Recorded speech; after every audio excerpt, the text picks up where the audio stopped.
Okay, it looks on my watch. I've got to. I think we'll start. Hello, everybody.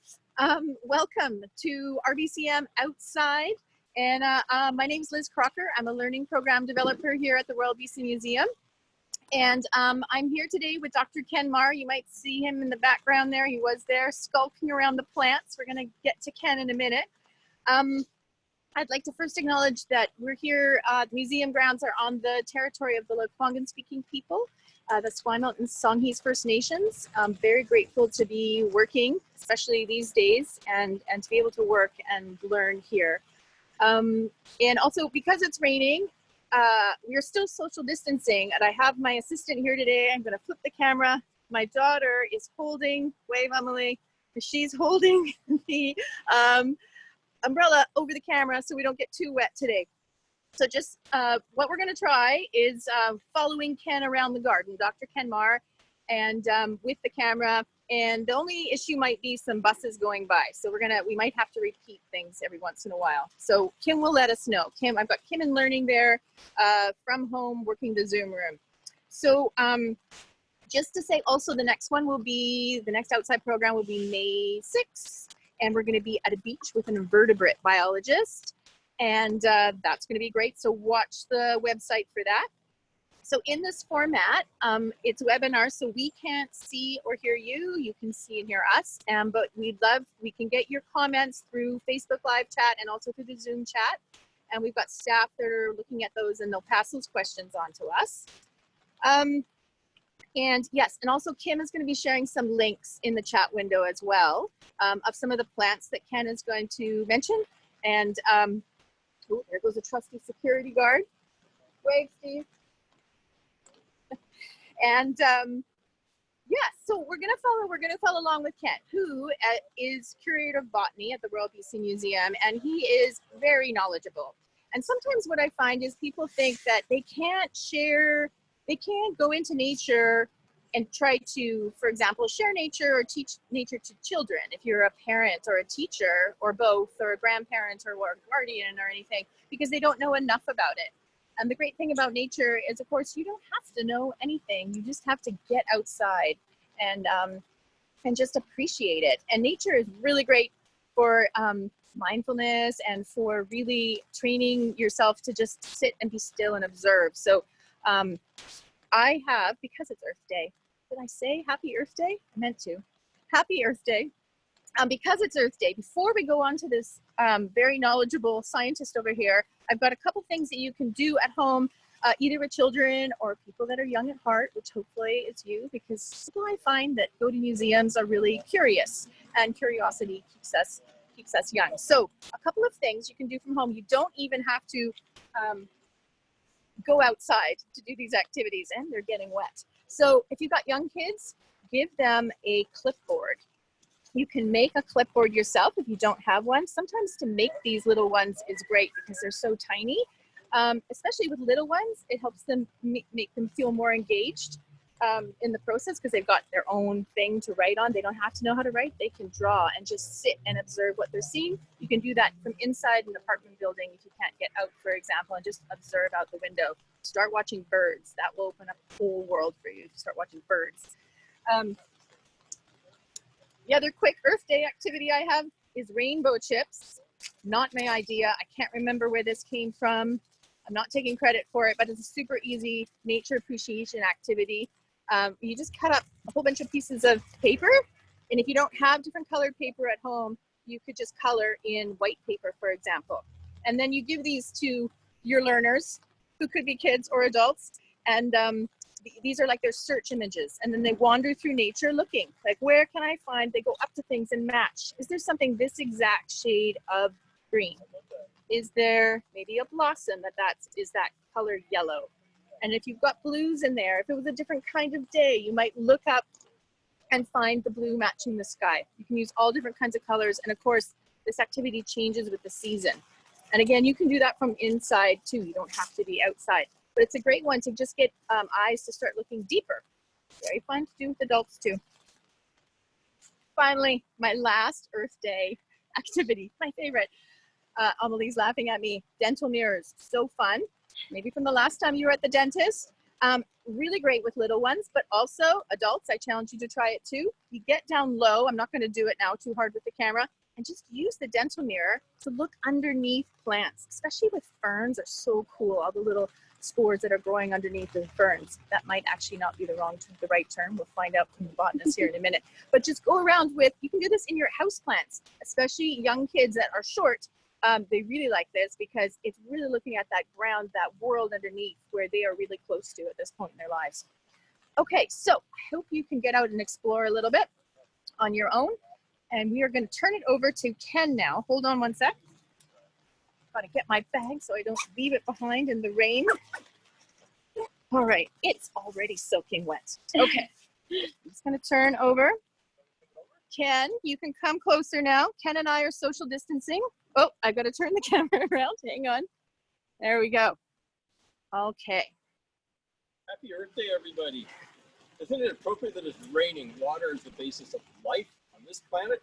And that maybe is why they look for water on Mars, because as far as we know, life requires water. So not only does life require water, but it's the properties of water, the fact that it's a polar molecule, it's a plus end and a minus end that is so important for life and for moving water through plants. And that's another whole discussion. Well, welcome to the Native Plant Garden at the Royal BC Museum. This garden was established in 1968. It's been maintained ever since then, most recently by a passionate group of volunteers who we are very thankful for.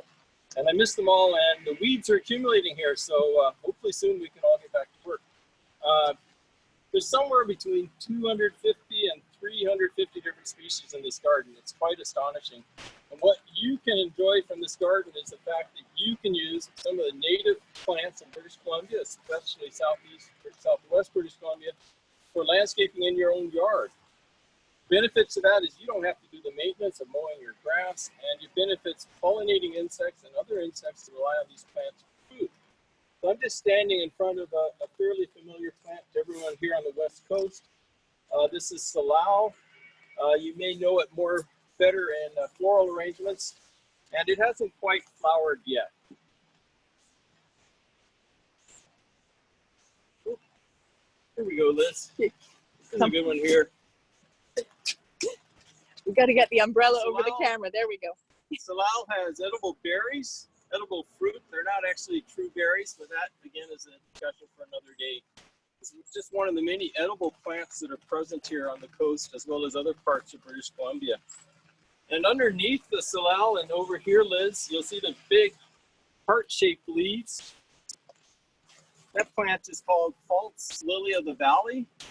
It would be a great ground cover for any area such as this. You can see that's a little bit wetter and more covered by vegetation, more shaded. Here's a really delicious edible berry right here. This is evergreen huckleberry. And as its name implies, the berries, the leaves are evergreen. And they have delicious berries in the fall. And you can see from the number of flowers at the tip that there's going to be lots of berries on that plant. This would be a great one for landscaping in your yard. Hold on a second there, Ken. Apologies, audience, if that was a little clunky. We're getting used to working with the umbrella and the camera. There we go. Okay. So Liz, I don't know if you can show, but the willow in the background there. Oh, yes. See the willow catkins? And many people are familiar with the property of the bark of this plant. All over the world, wherever this species occurs, indigenous people discovered that chewing the bark gave them some relief from fever and from various aches and pains. And the reason for that is there's a principle in that bark, which is basically what aspirin is derived from. Aspirin, probably, according to one reference, being the most widely consumed pharmaceutical on the planet. So willow, many species of willow. We have dozens of species, maybe well over 100 in the province. And all of our willow collection in the herbarium has actually been photographed. So if you want to look at willow diversity, you can go to the Royal BC Museum website and look at the collections page and click on botany and look at willow diversity. I've heard they're very hard to identify. They are very, very hard to identify. You're not going to take a stab at that one? I'm not. It's Hooker's willow. Oh, okay. hooker for the name of a person, not a particular profession. Thanks for clarifying. The plant here behind me is kind of indistinct, but I'll talk a little bit about it. This is supalali. Indigenous people make a preparation called ice cream from it, from the berries. This is too early in the season for the berries, but it whips up into a very nice froth. And if enough sugar is added to it, it can be quite a delightful treat to eat. Behind the supalali is another plant that many of you are probably familiar with called Saskatoon. And there's two, possibly three different species in the province. The classification is somewhat controversial or complex. Indigenous people in their system of classification recognize much more variety than do the scientific taxonomy. And their classification is based on the time of flowering, the elevation in which the trees grow, the growth habit, the size of the berries, and how good the berries taste. All of those being features, obviously, that would be of importance for people looking for food on the landscape. And underneath you there, Liz, is the wild strawberry. This is another plant that would be great for landscaping in your yard as a ground cover and drier sites. I've got it in my yard. It spreads very widely, as it does if you've grown cultivated strawberries. We have three different species in the province. At least one of them is involved in the hybrid that made the cultivated strawberry. Oh, okay. And it does have tiny little fruit that are delicious. We discovered that I was colorblind when I was little because when we went berry hunting with my mother and sister, they could find the berries and I couldn't.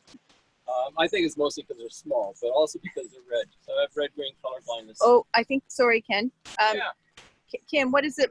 Did people miss the name of that? I don't have the spelling for sopalele. Oh, sopalali. How do you spell that one? S-O-O-P. It is pretty close to how it sounds. Yeah, I don't actually know. How about we go with the scientific name? Amelanchier supalali, sorry. And I bet supalali is Shepherdia canadensis. I know that there are volunteers watching, and I'm sure some of them know the actual name supalali of it. Yeah. Kim will find it, Can't and for you sure. can look it up. Yeah, it's very common. Something else I wanted to point out, Liz, about the strawberry here is 2 or 3 years ago, probably 3 years ago, this whole patch was covered with this weedy little violet. Oh. And thanks to the volunteers, they removed all of this flower, and now we have this, and gave the opportunity for the strawberries to spread. Oh, great. And what else can we talk about? There is so much we can I think see. we're going to go this way, weren't we, We Ken? can go that way, and let's look at this yellow flower plant here. This is Mahonia, barberry. My brain is drawing a blank on some of the common names. This one also has an edible berry. It would take a lot of sugar, but it makes a delicious jelly. And one of the volunteers each year harvests some of the berries here and makes a jelly that she shares with the rest of the volunteers. If you encounter this plant, this is called Oregon grape, tall Oregon grape. Sorry. Oh, it is Oregon grape. Yeah, scientific names that come to my head easily, but common names. No, that's okay. So one thing to do if you're looking for entertainment and wanting to pretend that you're an insect is you go and poke the middle of the flower, and it may not work now, and the anthers, the part of the flower that releases the pollen, will snap in onto the whatever you're poking with.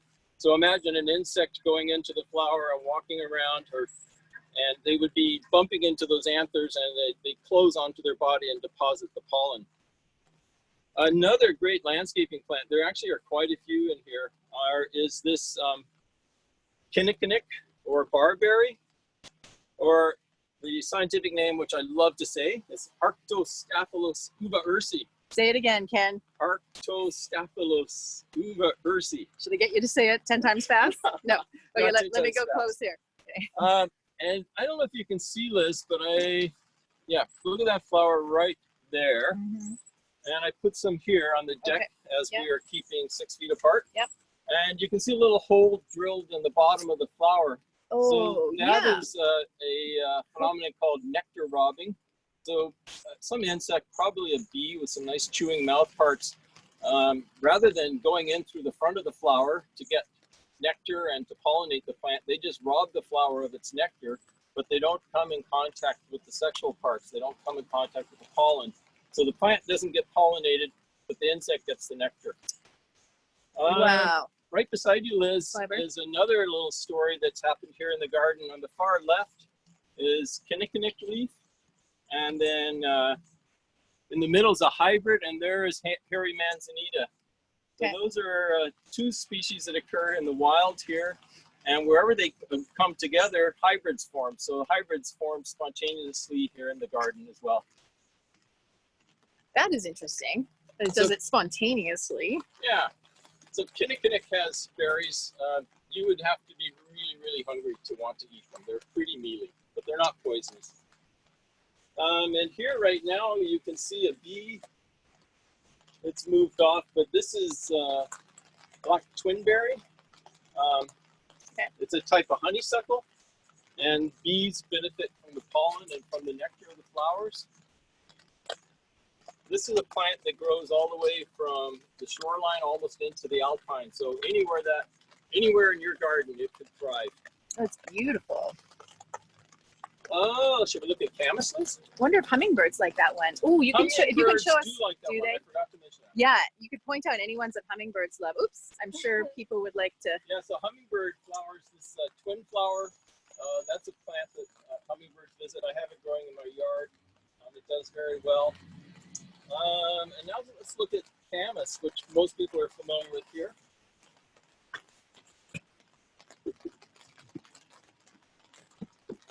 So if you don't know, this is a really important food plant for indigenous people. The bulb is edible if it's been steam cooked for hours, 24 hours or so.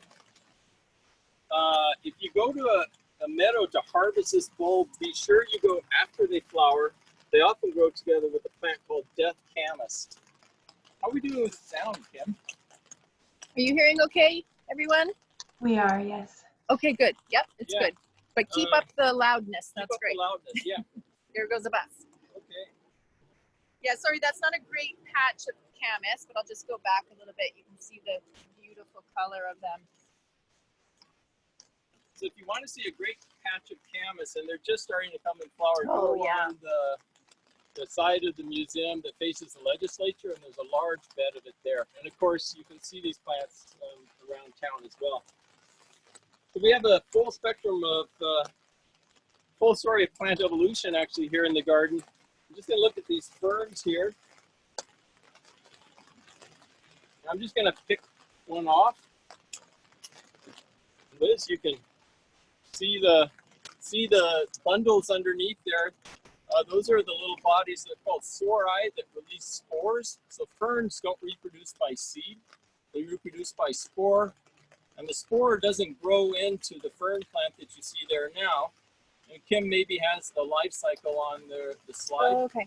The spore grows into a little plant, free living plant, separate and photosynthetic. Yep, she's showing the image right now. Called sporophyte. Yeah. And on the sporophyte are the structures that produce the gametes, the egg and the sperm. And just like in animal life, early plant life, the sperm was flagellated. It had a tail, and it needed to swim through a thin film of moisture in order to reach the egg.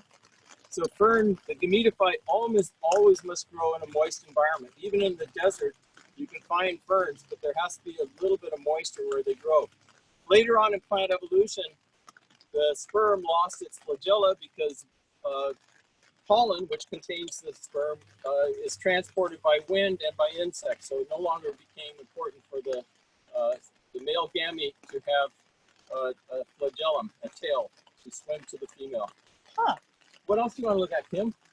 How are we doing on time? Oh, hang on a second. There, she's going to go back. She was sharing her screen. And I was just going to say, too, if we're, oh, we are back here. Hang on, let me move that. I don't think you heard the beginning, Ken. I was showing people how to look underneath plants with a dental mirror. And this is what I was talking about. If you put it under ferns, they've got these And these are spores, did you say? The structure, the clump is called a sorus. The clump is a source. So And then there's many sporangia in there. Many spores. It's, yeah, okay. It's, you know, it's fairly clear on there. But anyway, that's what I was talking about. Okay, let's check the time. You got the time? 20 after? 20 after. Ooh, okay. The shooting star. Oh yeah, let's do that, and then we'll Okay. see if we got any questions. Well, there is a lot more around here we could look at. Now you can open it up to some questions. There goes a siren.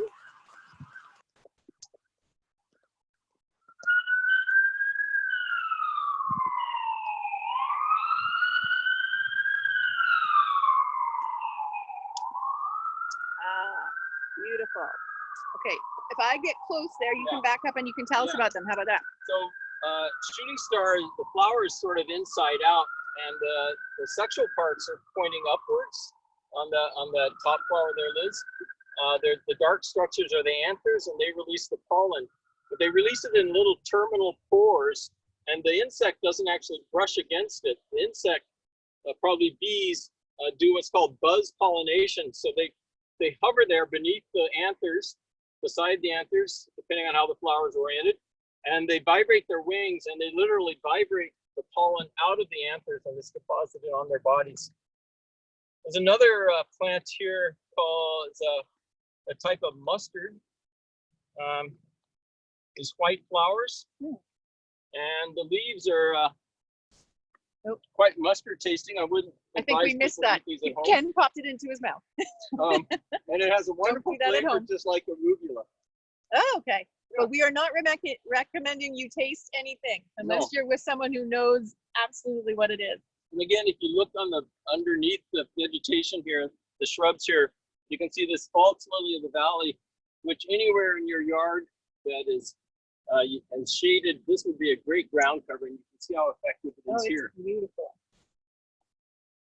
So during this time of everyone not able to go to work, it's a wonderful time to go exploring some of the hiking places, keep social distancing, and come down to the native plant garden and have a look around. Well, that was a fantastic summary, Ken. Nice, get people down to the garden. So we do have a few minutes for questions. Are there any questions out there? You know, I was going to ask you something. We just passed by a minute ago. If you have questions, you can go ahead and type them into the chat window now. Oh, I know, wasn't there, we saw something over on the other side that was also really attractive to hummingbirds. I think you told me the other day. Is it down across from, was it the same? Honeysuckle. Oh, it was the honeysuckle. Oh, okay. Yeah. I'm always love to attract the hummingbirds. Yeah, well, they love these. There's another profile. Oh, okay. They'll spend quite a bit of time just going. Yeah, yeah. A lot of and the thing that I love about naturescaping or using native plants is like, because if people don't know, many people don't know the native plants that are from the area that they're living in, because we're so used to purchasing horticultural plants. But once you go into a garden like this that has native plants, you realize they are so beautiful. And just all the different levels and structures and colors and blossoms, and it's just, they're really, and then the beauty, you don't have to water them in the summer. You don't need pansies and petunias. And we here at Saanich are very lucky. There's lots of native plant nurseries in the Saanich area, and it's, you know, unlike 20, 30 years ago, it was very difficult to get native plants.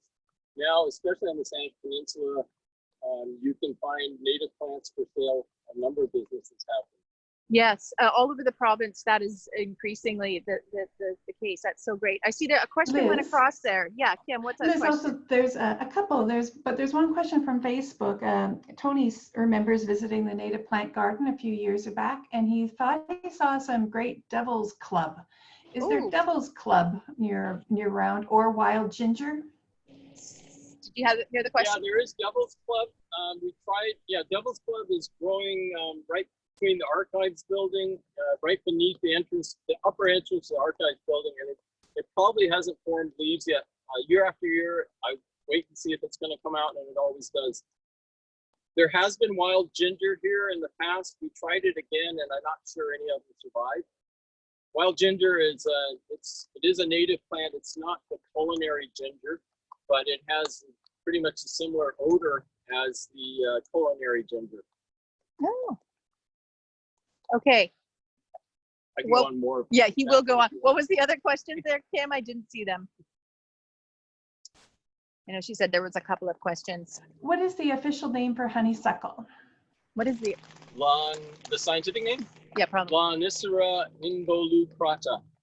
Oh, say that again. So this is Lonicera involucrata, and then we have two native species of vining honeysuckles, which are also in the genus Lonicera. We have them here in the garden. They were that away beneath the ponderosa pine nut. They're not in flower yet. One has a spectacular orange flower that are tubular, pollinated by hummingbirds, and also nectar robbed by bees at the base of the flower. That one is Lonicera ciliosa, and there's another one, Lonicera hispida. Ken, Josie would like to know how long you've known about plants. When did you first get interested in plants? My father was a botanist. So from the time I was probably before the age of 10, I was learning about plants from my father, who was very patient. He would tell me the name of the same plant over and over, even if I was forgetting it. So yeah, I learned a lot from my father and my mother. And I bet you had lots of time outside. I had lots of time outside with my father and his students. I helped grad students with their research projects. I helped my father with his projects. Yeah, I find. And I grew up in a research state. Oh, well, there you go. I find every scientist I've ever talked to, they have a seminal experience they had as a child outside in nature that really got them going, following their curiosity and their passion. Well, Kim, if you don't have another question right now, I was just gonna... There is. Okay, you go ahead. From Kara, she's wondering what plant is the biggest nuisance in the native plant garden? Oh. Yeah, that's a good question. I would say the violets were for a while, and we've mostly gotten rid of them. Now there's a plant called self-heal. There's a native subspecies and a non-native subspecies, and when Liz and I walked around on Monday, I could see the non-native subspecies in there. There's some introduced grasses as well. But thanks to the efforts of the volunteers, we've gotten a lot of the weeds out of here. It's looking great. What I was going to mention, I'll just flip it around for a sec, is I'll give some RBCM books a little plug. We have, if you don't know the work of Dr. Nancy Turner, her books about plants, she's an ethnobotanist, so she studies the way people use plants, and they are so fascinating. Those are Royal BC Museum Handbook books. And then also, Ken, you and Dr. Richard Hebda did a manual about the native plant garden, right? Yep. Which we have a link for it in the learning portal pathway that I think Kim put up or will put up. Yeah. So it labels all the species very nicely. I will put those up, Liz. There's a couple questions on Facebook that are related. The questions are about plants that are suitable for patio pots. So are there any native shrubs or trees that would work in a patio pot? I mean, eventually any shrub or tree that's going to get root bound and grow out of it. I think you could do all right with a evergreen huckleberry for a while. But yeah, they are, you know, the native roses, they'll last for a while, but eventually they're going to outgrow their pots. They're all going to have to, eh? Yeah. I think there's a native huckleberry over that way, isn't there? Didn't we pass one over there? Yeah. Yeah.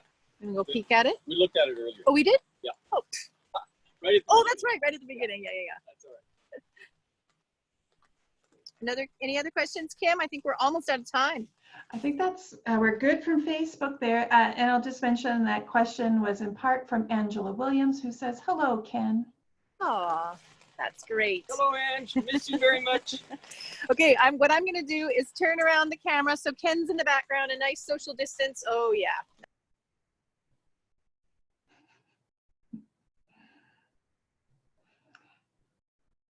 It looks like we may have, okay, you're back, I think.